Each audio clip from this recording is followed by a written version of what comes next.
In the early chapters of Genesis, we find people living to 5, 6, 7, 8, and even 900 years and above. Have you ever thought that was kind of strange?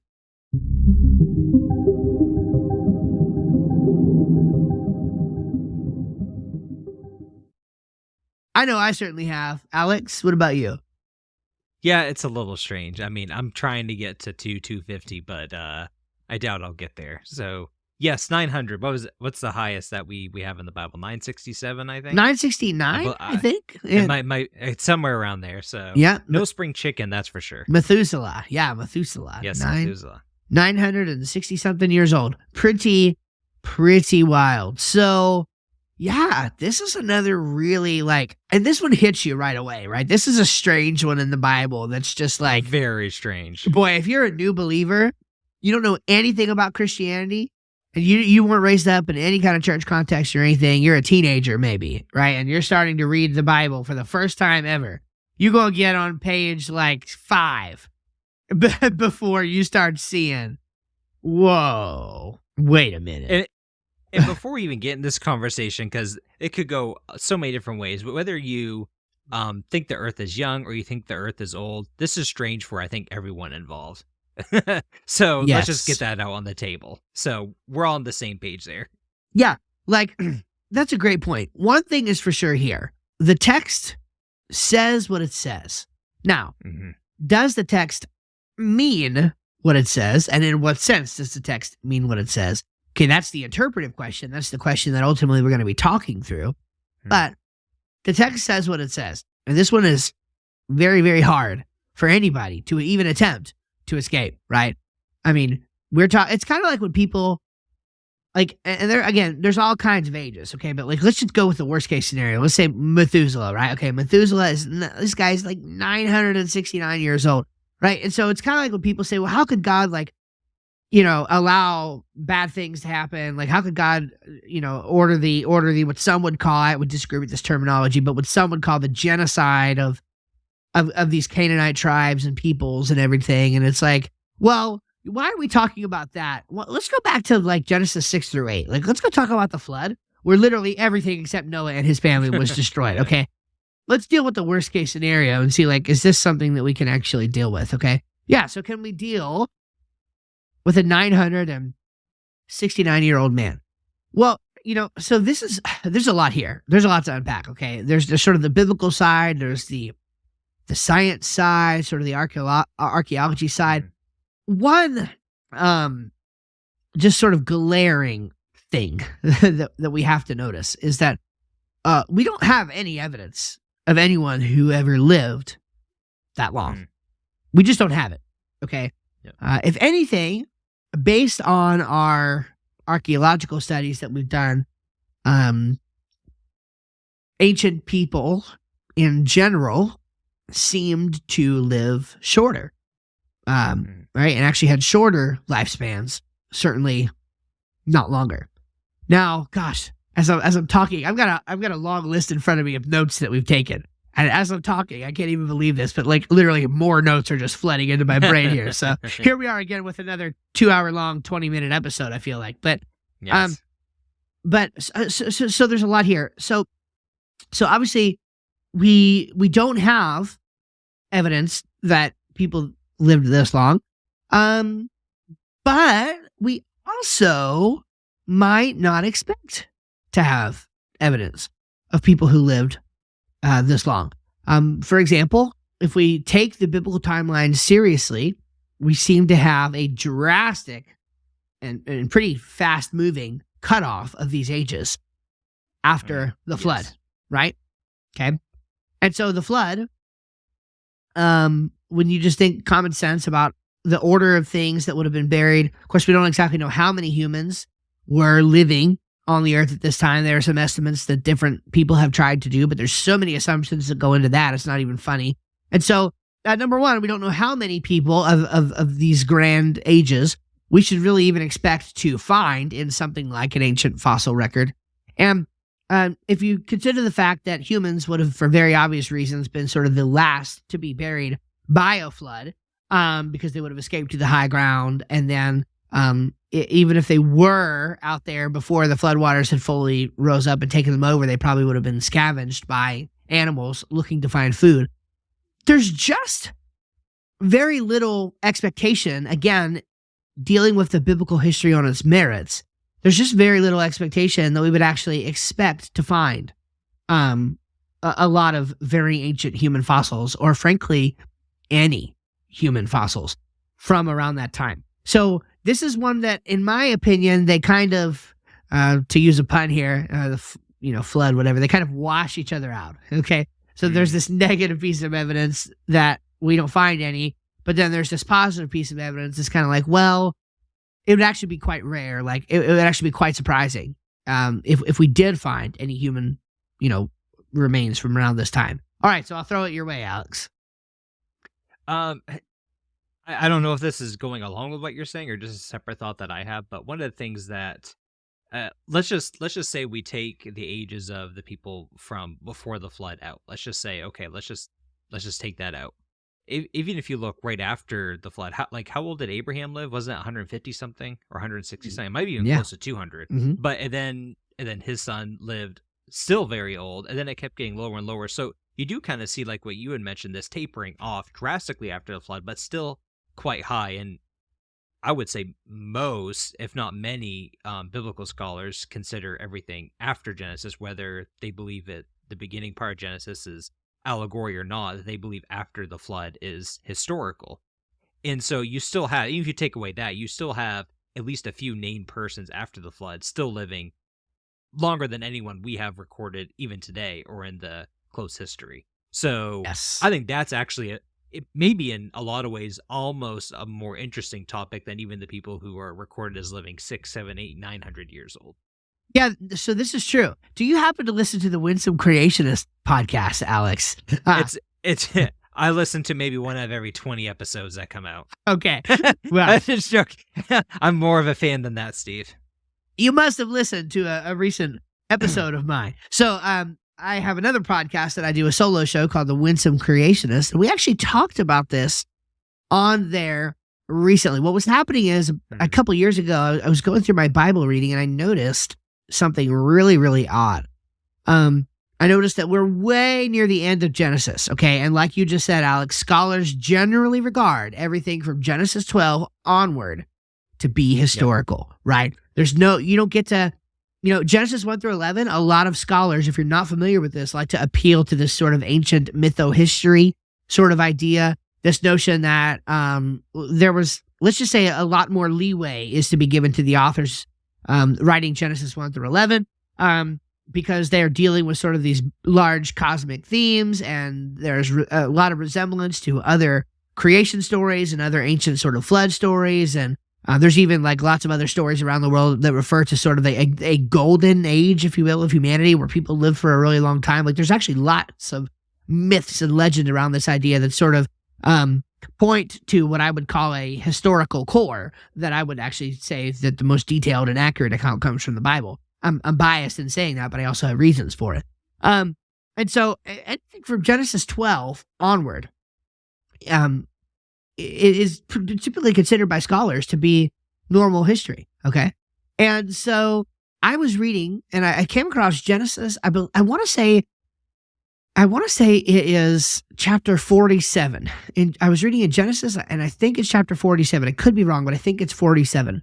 And this is Jacob having a conversation with the Pharaoh of Egypt at that time, who, if you remember, Jacob's son Joseph, right? He was sort of vice Pharaoh in Egypt. And so the whole thing with Joseph and his brothers happens, and Joseph is able to bring his family to stay essentially on the outskirts of Egypt.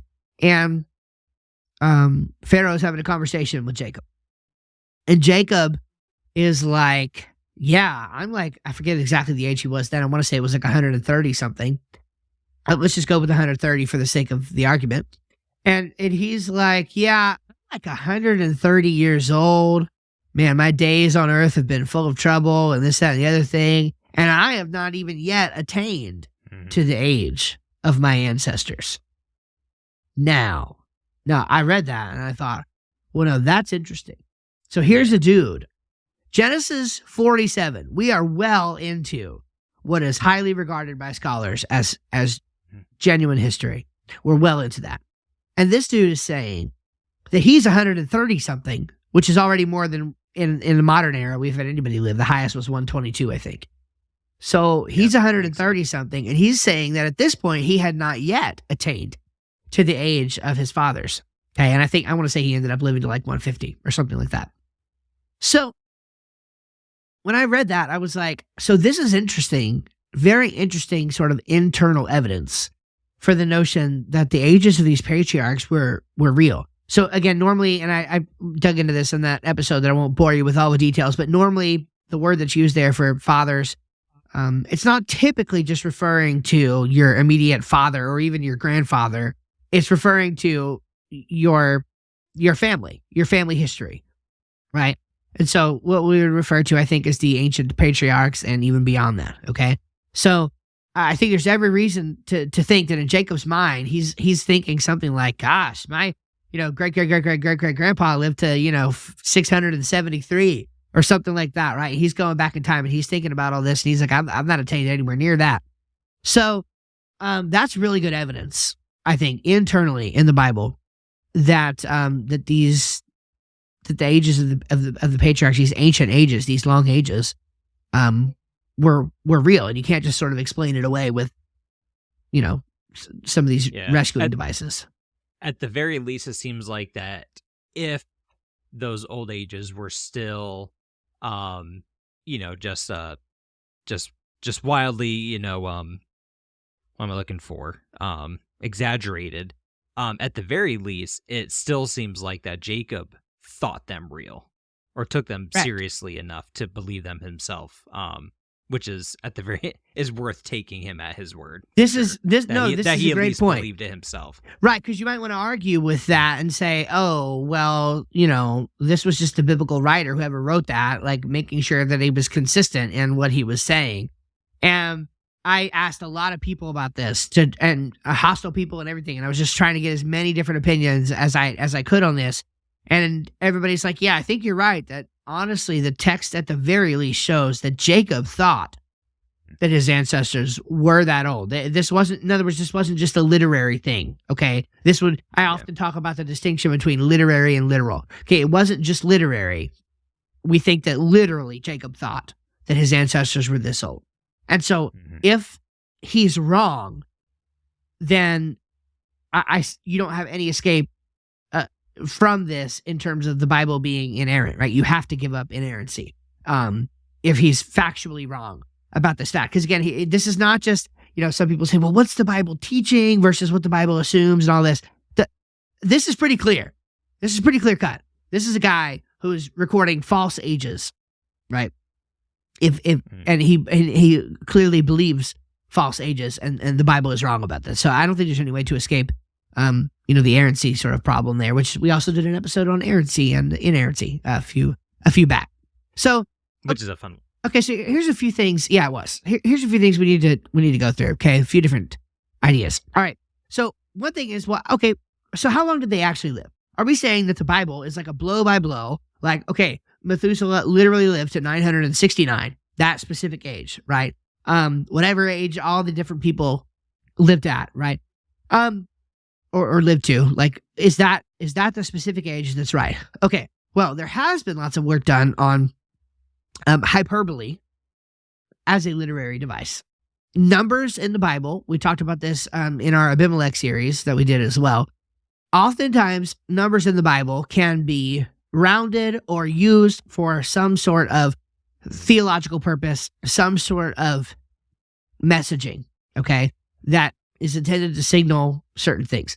A lot of the ages end in sevens, for example, and a lot of the ages end in very round numbers. And so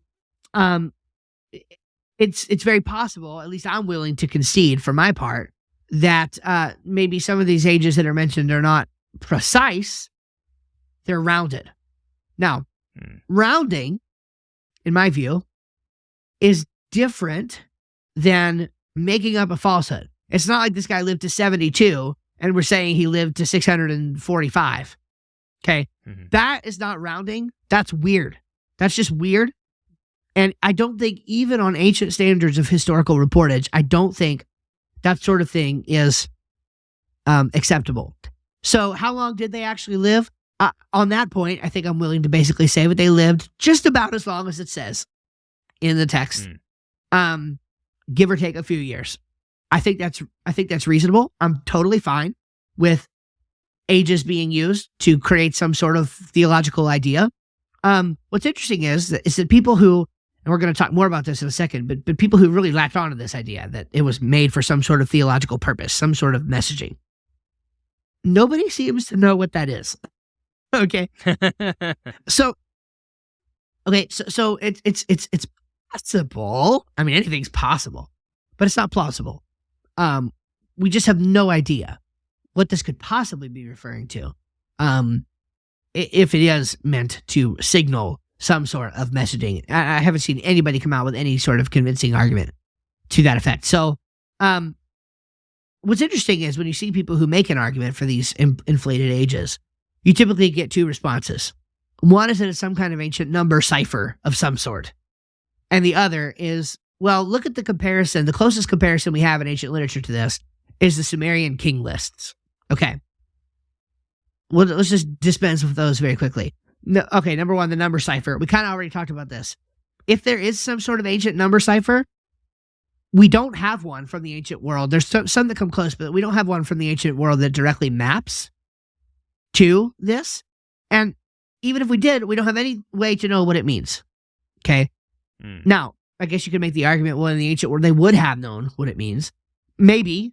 But it seems to me like there should at least be some sort of some clue, right? Biblically speaking. We should be able to look within the Bible and sort of have some idea of what they were getting at, because a lot of these ages are really random and really specific. Like some of them do seem rounded, but then some of them are really specific. And so in the absence of a more definitive rule for that, it seems just as likely to be able to take them as literal ages. Okay, the second one, along those same lines, is they'll say, okay, well, we have these ancient king lists, like the ancient Sumerians kept these lists of their kings. And they have hugely inflated numbers. And again, it was for, they had certain purposes for it. Okay, well, a couple things here. Number one, they had inflated numbers. Their numbers were 33,000, right? Yeah. Okay, Yeah. Huge difference between 432, right, or whatever, and 33,000, right? Can we just admit that, number one? Okay. Yeah, and you would think that if the argument is that the biblical writers copied from the Sumerian writers, that they would want to equally, match the ages. One-upsmanship, right? Yeah. Yeah. Now, think about this. That's actually a good segue into the second point of that, which is that why were those ancient king lists written that way? Well, one thing you're going to find is that these ancient king lists, what they typically did was detailed. We've talked about this before. They detailed victories, right? That's what they did. They were militaristic propaganda, is what they were. It was Nazi stuff. I mean, literally, that's what this stuff was, right? The point is to make these guys seem otherworldly, right? To divinize them, to royalize them, to give them these sort of grand ideas. And they really did. They actually viewed these kings as being essentially like Pharaoh was essentially the agent, the underling of the sun god, right? In Egyptian mythology, right? So I mean, literally, Pharaoh was the image of God. That's literally. Pharaoh was the image of God. We are the image of God. Humans are the image of Yahweh God. Pharaoh, there was only one. Pharaoh was the image of the sun god. So the idea is that these ancient kings are again, these divinized sort of rulers, that were powered by the gods. And so, we're going to give them these huge inflated ages, and we're going to only talk about the battles that they won. And so that's the Sumerian king list. Okay. We just don't have anything like that in the biblical genealogies. We have no correlation. There's no special anything there that's going on. No gamesmanship that we can see, no number cipher that maps to anything meaningful that gives us any sort of meaning. So are the ages real? Well, I think they're pretty close. Yeah, I mean, I don't have too much to add except I kind of I agree with it and following with what you're saying. It's one of those things like kind of what you said at the beginning. It's there's no reason for you not to take the Bible, what it seems to be is at its word and based on everything that we've said so far. And then like what you said, there's also no evidence that fully proves it. So it is one of those things where it comes at the end of the day and you're like, well, it's what I believe because it's what I believe that's what the scripture is saying. In it, well, I guess what I'm saying is it is very logical to think that way. Yeah. Yeah. All right, so let me give you a couple more things here, and then we'll sort of wrap it up. We might get through this one a little bit quicker than some of the other ones. Hey, that's amazing, right? All right, so let me give you what I think is two sort of positive cases for this, and then I'm going to talk about sort of how this is like some theories that have gone on, in recent or in the past about how this is actually possible from a couple different angles. Okay, so one thing is the first piece of the positive case is that these are what have been referred to by many as chronogenealogies. Okay, so when I say these, okay, the genealogies that are being mentioned here that are talking about the people who have lived so long are Genesis 5 and Genesis 11. Okay. These are chronogenealogies because they give you specific information about how old a person was when their son was born and how many more years they lived until they died. And so what you end up with is a actually very tight accounting of Earth history. The first person to sort of really crystallized this into mainstream Christian thinking, was Archbishop Usher, right? James Usher. And he sort of classically came up with a date for creation, which was like in October of 4004 BC. Okay, well, we obviously don't have to be so precise as Bishop Usher. Okay, but. It might have been in November. Right? But the point that he was making is that these genealogies give us concrete historical information, timing. They give us timing. They give us chronological information. And this is interesting for two reasons. Reason number one is there is literally in ancient literature no other genealogy like Genesis 5 and Genesis 11. These are unique. There are no other correlations like them. And this is a really important point because a lot of times, I can't tell you how many times I've heard the argument from other biblical scholars, well-meaning and very knowledgeable, who basically make an argument. It's actually a logical fallacy, but we won't go into all of that. Who basically make the argument, oh, well, this genealogy over here in Matthew clearly skips generations. Therefore, this genealogy in Genesis 11 could also skip generations. And of course, the question is not, well, could it, but did it, right? And when you actually run the math on that, with the data in the genealogies themselves, you would have to add 300, like if you even added, I think 300 missing generations. That's a lot. A generation is like, a long time. So if you added 300 missing generations, the most that you would get for that time period is 10,000 years. Okay. That's not a lot of time in the grand scale of Earth history if you're an old Earth creationist. And I'm going to get to the creation back and forth in just a minute, but I don't want to camp there too long. So, except to say that the ages of the patriarchs are a challenge for old age views. And so most often you will hear people who want to affirm an old age view take issue with these ages, especially because they accept evolutionary history, which in general would negate the fact that we've ever had a human being live that long on Earth, but especially not that long ago. Okay, so these are chronogenealogies, and they're the only two genealogies in ancient literature at all that give us this sort of precise chronological information that you could actually build a chronology from these genealogies. They're the only ones that exist. So that's kind of weird, right? Like, And talk about your genealogy having a purpose. Okay. Well, that gives us a purpose. And it's like, it's so obvious, and it's like, why is it like that if not meant for us to connect those dots? Like, it seems like that's why it's there. And that's sort of my second point about the chronogenealogy, is that these are the only time these genealogies bridge the only gaps in the entire biblical record of Earth history for which we would not otherwise have a time referent, right? So we know from Abraham to the time of Christ, it's about 2,000 years. And we know from the time of Christ to today, it's about 2,000 years. Okay. Because of the genealogies, we also know that between the time of creation and Abraham was about 2,000 years.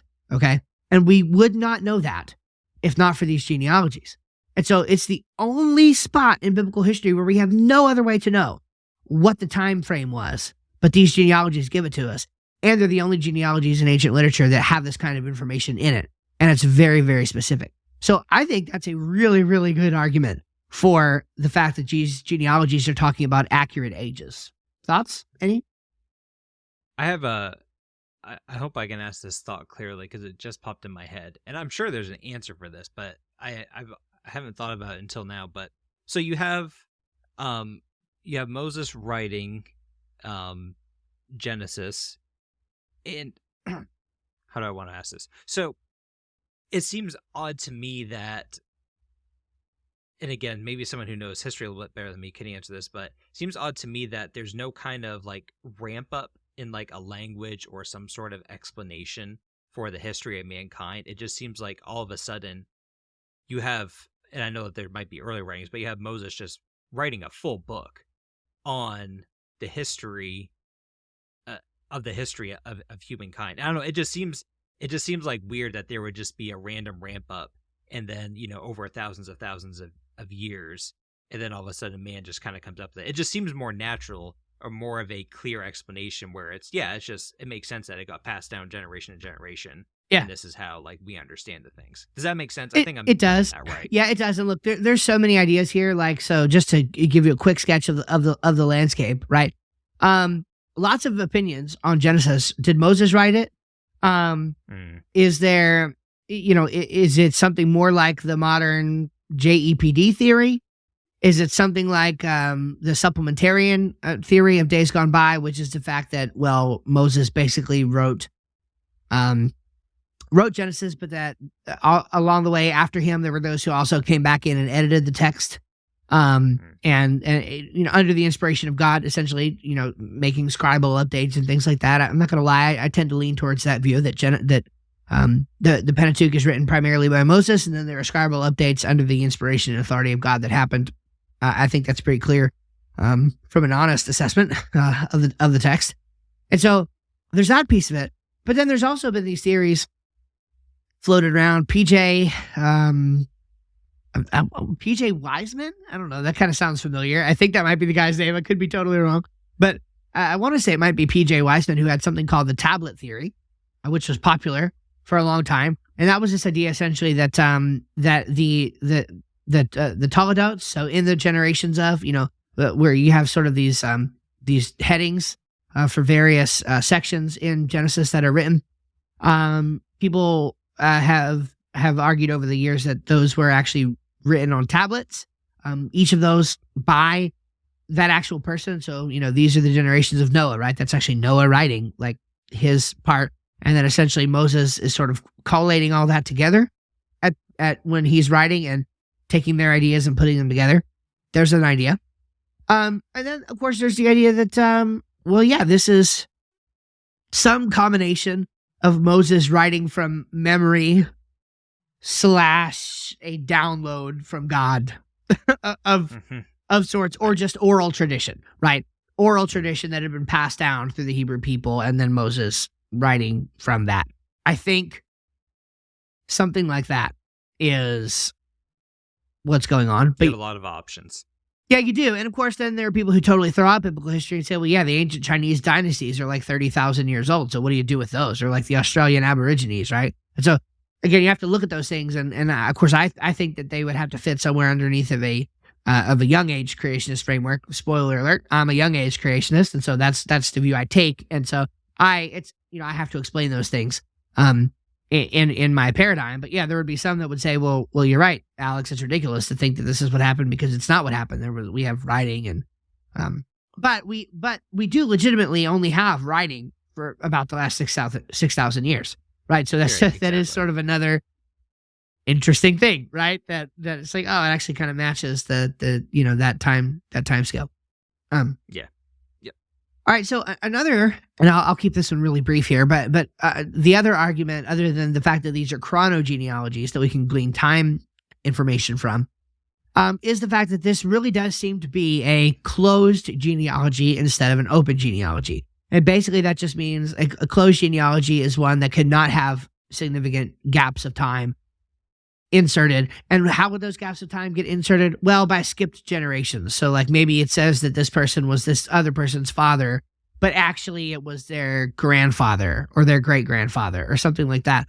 And again, I actually have a blog post on my website about the genealogies in Genesis. So if you go to steveschramm.com and search for genealogy, you're going to find this article.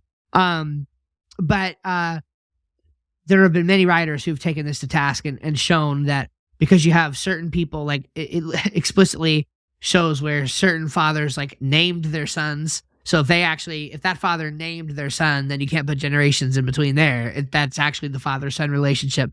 And again, all of that math has already been done and been shown that you can only add about 300 missing generations, maybe, in the places where they could be added. And if you did that, you'd only get about 10,000 years. And you need a lot more than that to make a longer period of Earth history. So suffice it to say, all the evidence points to these being closed genealogies and not open genealogies. And I think if you have a closed genealogy that gives chronological information at the beginning of time exactly where you need it, and it's the only one like it in all of history, then the genealogy is probably there for a purpose. It says these ages for a purpose, and it's probably accurate too. And then with all the evidence that we put together that we talked about already with Jacob and all of that stuff, I think it's very clear that these were the actual ages. Okay, now that leaves us in a really uncomfortable place, Alex. If we cut it off right here, we'd be in a lot of danger because we have a Bible telling us that people have lived to 960-something years old and all in between. We don't have any evidence that's true. We kind of opened up with that. So what do we do?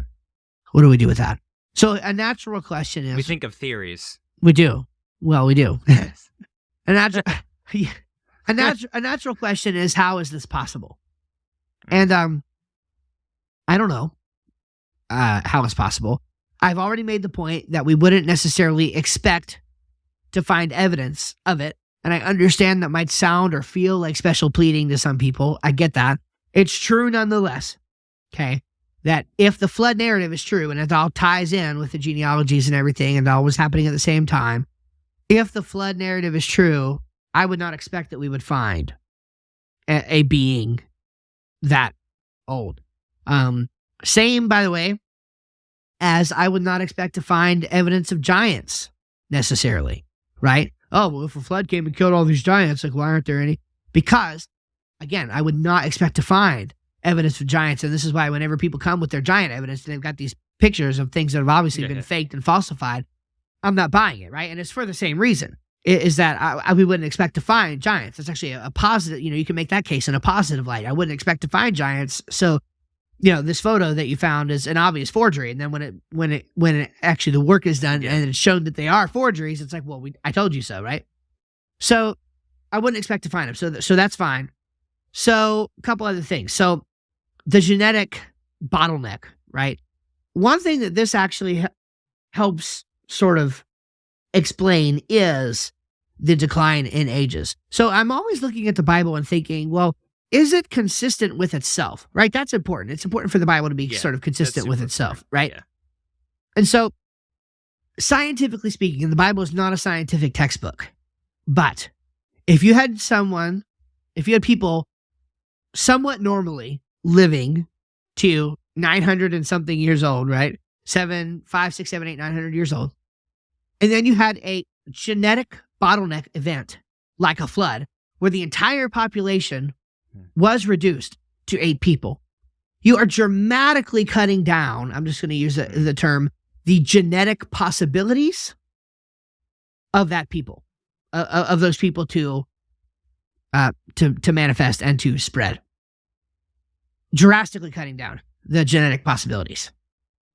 And so it is 100% scientifically accurate and expected for a genetic bottleneck event like that to gradually reduce the ages of the people who live after it. It is literally it's exactly how it would happen. And that's what we have in the Bible, right? We don't see this immediate cutoff. There's some disagreement, by the way, to the idea, because it says in the Bible that before the flood comes, it says that his days, when God is talking to Noah about how he's going to judge the earth, it says that his days, man's days, will be limited to 120 years. Okay. There's disagreement about what that means. If it does mean, as many think, the fact that, yep, there's basically a ceiling now on how old a human can live.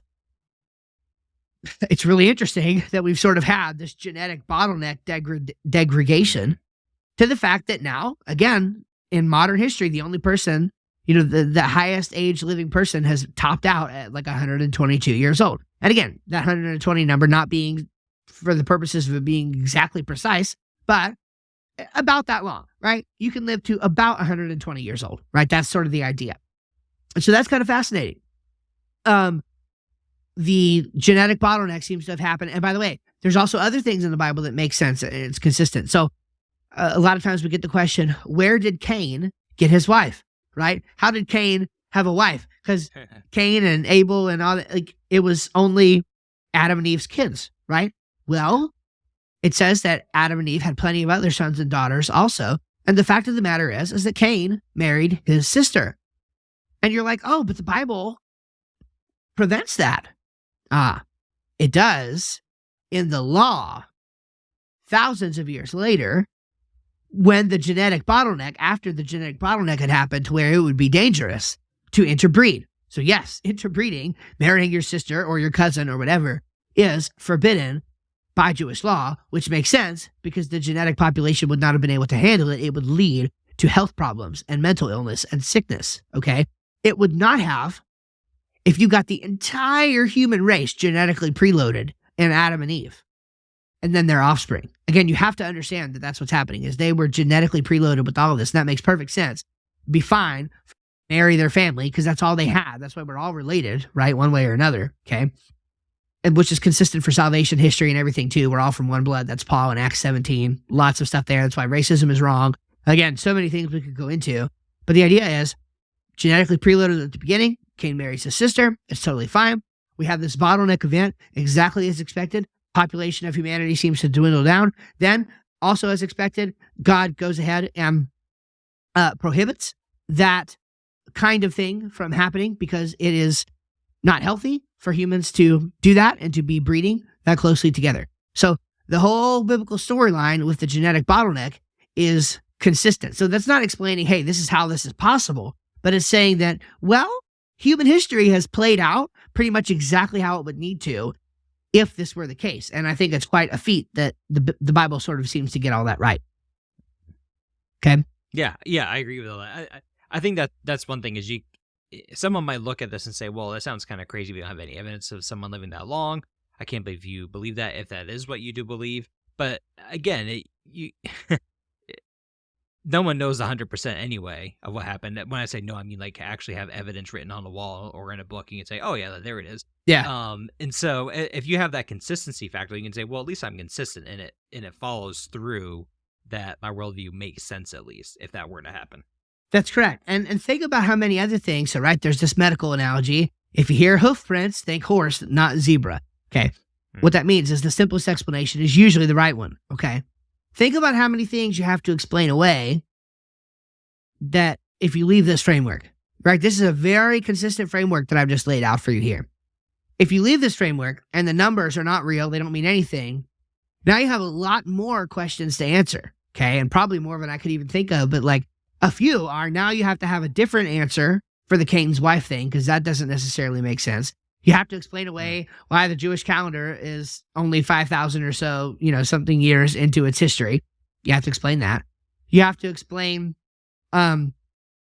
why the genetic degradation happened or why the ages gradually go down what would be the reason for that other than some sort of theological messaging if it's not just the reality of how it happened and there's no scientific thing to map it back? So you see, there's a lot of things now that you have to sort of explain individually, and maybe you can individually explain all those things away. But boy, it sure does make a lot more sense if you just say, oh, well, if the text actually means what it says, then all of these things are not only explained, but they cohere. They're in a consistent framework. That matters. That coherence itself, it's called in the scientific world, it's called consilience. That itself is actually a piece of evidence. The fact that all the data coheres and is 100%. logically consistent is a piece of evidence. Here's another thing in terms of the how is this possible. A lot of people used to make the argument that the canopy theory was what explained this. And so if you're not familiar, the canopy theory was this idea that the firmament in Genesis 1 was a hard dome, a hard canopy of some kind. Either there have actually been, there's actually a couple of views on this, right? So back in the day, the two popular ones were that it was sort of a hard ice canopy, and then there was another view that it was a water vapor canopy that would essentially form some sort of like a greenhouse effect, and that would have allegedly enabled human beings to live those inflated ages. Well, that theory has been out the window for quite some time. Lots of biblical scholars don't believe that it was any kind of a hard substance that makes up the firmament in Genesis 2. They believe it's the expanse of the sky, and many of our translations render the words that way. To be clear, there's actually been a resurgence in Hebrew scholarship of a lot of modern day Hebrew scholars think that the Bible does teach that there's a solid dome over the earth, or at least that's what the ancient Israelites believed, and so that's the thought that's in the Bible, but that it's not what the Bible is actually teaching about our world, right? So they're not saying that we're flat earth, that the world is flat and that there's a dome over the sky, but they're saying that that's what the ancient Hebrews believed, right? I disagree with that take personally, but it is interesting that modern Hebrew scholarship is sort of latching onto this idea that, ironically, fundamentalist creationists, right, used to have back in the day. And so the short answer for why the vapor canopy theory and the ice canopy theory and all that, those theories sort of went out the window because the amount of heat from the sun in those scenarios would have literally burned up the planet. So it's just not feasible to hold that belief. And so even if it was possible that sort of facilitated these long ages, since everything would have been dead and burned up, it doesn't really seem like a good explanation. So not a paradise. Yeah, not a paradise. That is for sure. An interesting take on this is the old Earth creationist Hugh Ross. Now, I'm gonna be in a nice way mean for like 30 seconds. Okay, put a timer on me here, but I'm gonna be mean for about 30 seconds.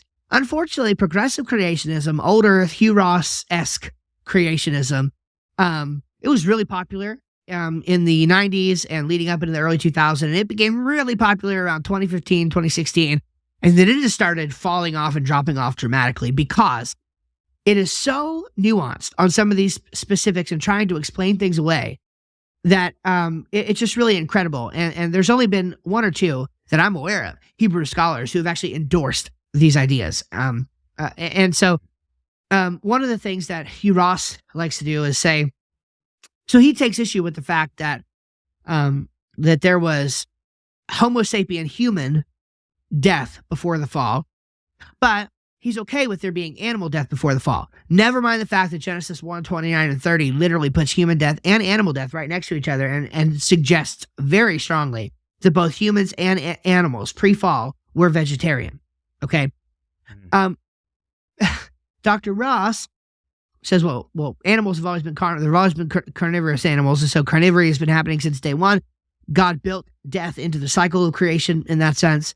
But we know that humans were vegetarian in the early chapters of Genesis. We know that when the earth was first created, and that humanity was first created, we know that humans were vegetarian. And the reason why we know this is because you can't live to 900 years old on a carnivore diet.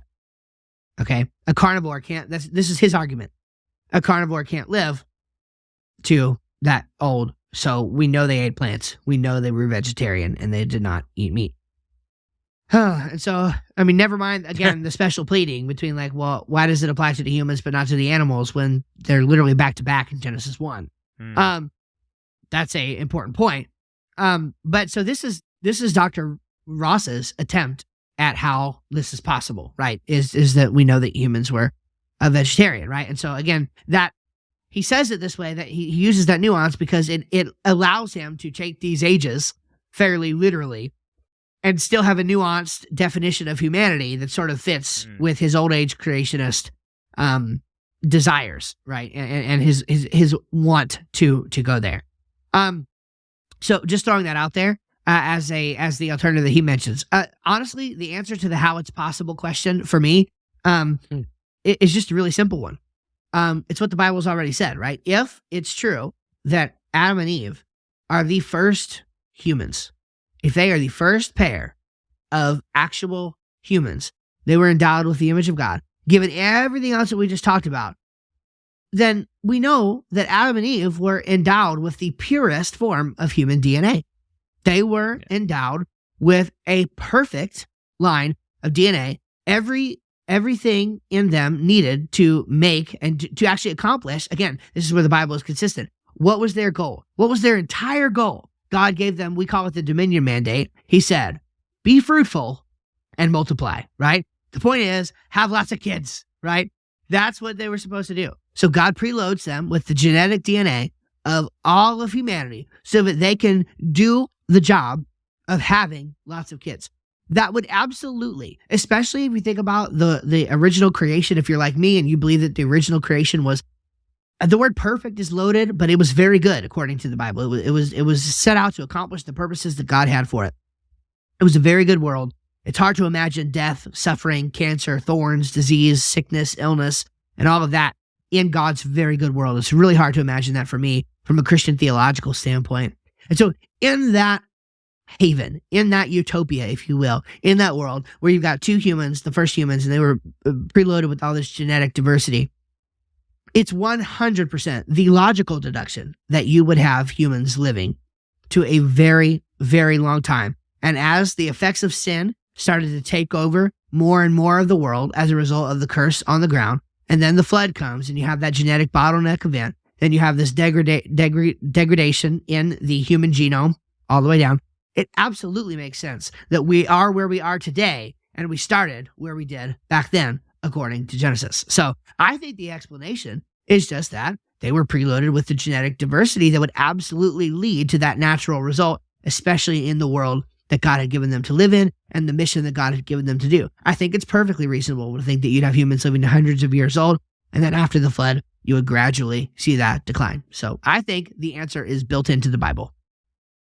I remember, I don't know how young, I don't know if I was high school or college or even before then, but I remember thinking, like, just that's the answer. Like, I remember coming up on, like, these issues and stuff and just thinking, well, it would just make sense if the biblical account of what I'm thinking it to be is true, then it would make sense that the first humans were kind of pure in a sense, and then just over time, it just kind of deteriorates, whether it's DNA, whether it's through mutations, whether it's just, mating, and it would just make sense for it to kind of deteriorate over time, like we used at the bottleneck of after the flood.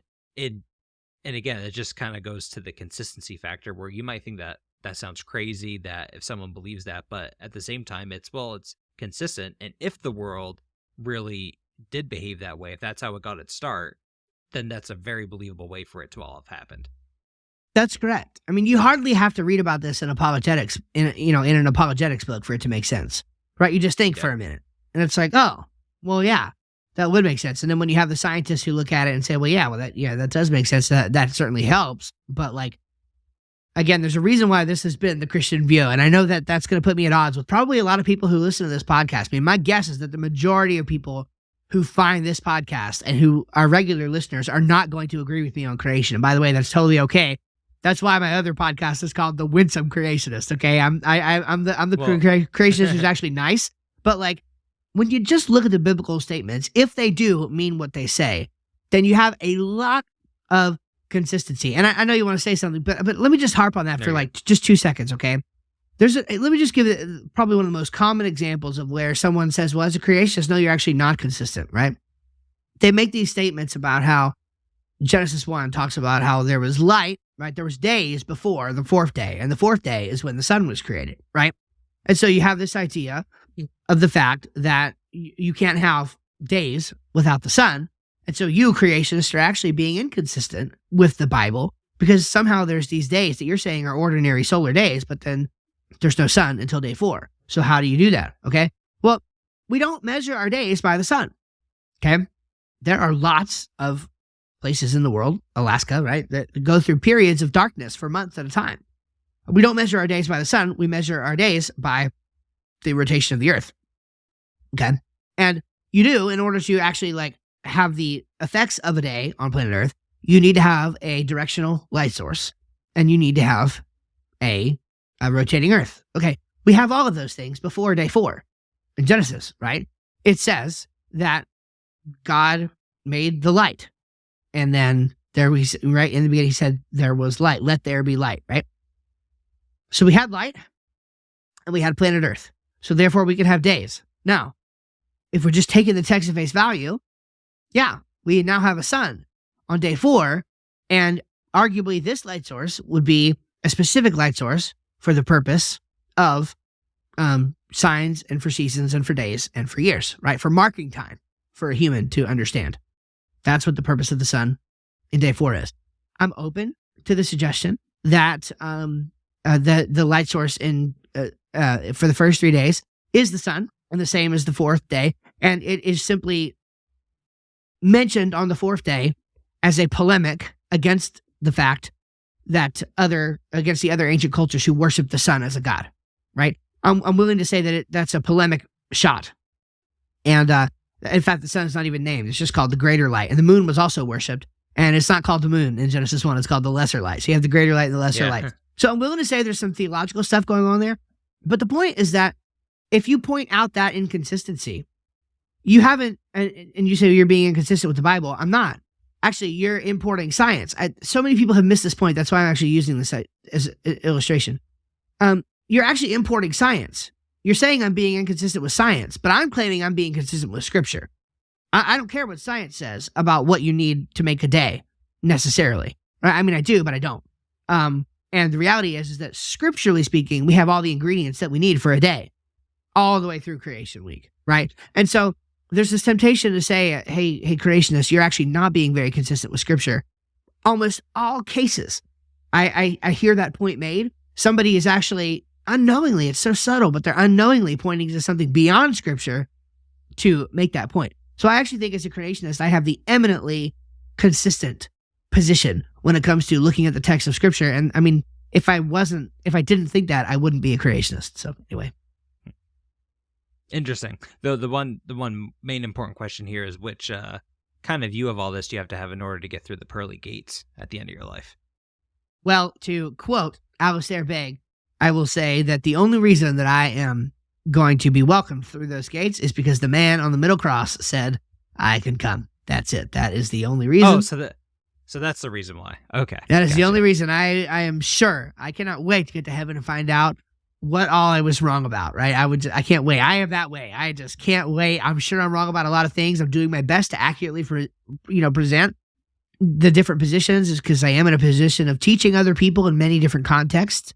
So I want to be careful about that, but I also have my opinions, and I can't wait to see what I'm wrong about. Yeah, it's funny. When it comes to the Genesis account, I have some fairly strong opinions, but then other light opinions. Sure. Usually leaning towards like, a young creationist perspective. But then at the same time, I totally wouldn't be surprised if one day it's explained to me by God himself. Oh no, like it actually is old, and here's how that works. Right? And Yeah. I would be like, oh, okay. Yeah, that makes sense. Yeah, sure. What are you gonna do? It's one of Say, those things God, where it's like, okay, wrong, yeah, right? yeah, right. You're not gonna tell him he was wrong, right? So yeah, it's one of these fun things that is just really fun to go through. So the big question, here we are, Alex, at an hour again, right? But the big question is, what have we spent the last hour talking about? Why does this matter? And what I wrote down is simply like, the idea we've kind of hit on it the whole time about the consistency, but it's just having an accurate account of Earth history and taking biblical statements seriously, right? I take the text seriously when it says that there are these people who lived for this amount of time and that so-and-so bore so-and-so and they named him and he lived this long after he was born. And I take all those things seriously. And you might say, oh, Steve, well, do you take it seriously when it says that Jesus is the door? Well, obviously, obviously I do, because what he means there is not that he's a physical door. It means he is the door of salvation. And there's actually a reference there to sort of like the I think it was the sheep gate, right? In sort of the ancient world.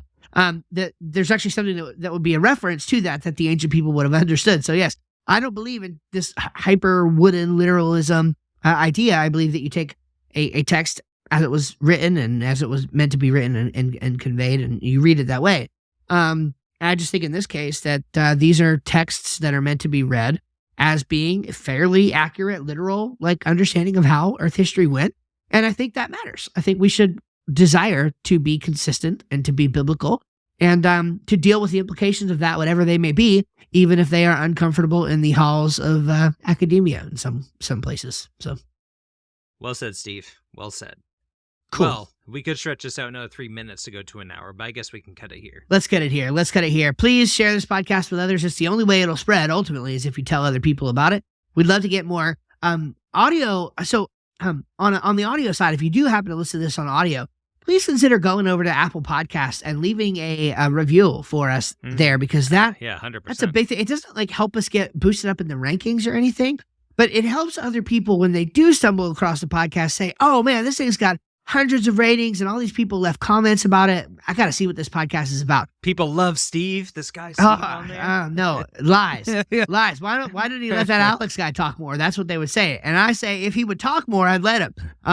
But so, fair point. But please do share it with others and leave those reviews. And those would really, really help us, and we'd be honored if you do that. So thanks for hanging out with us.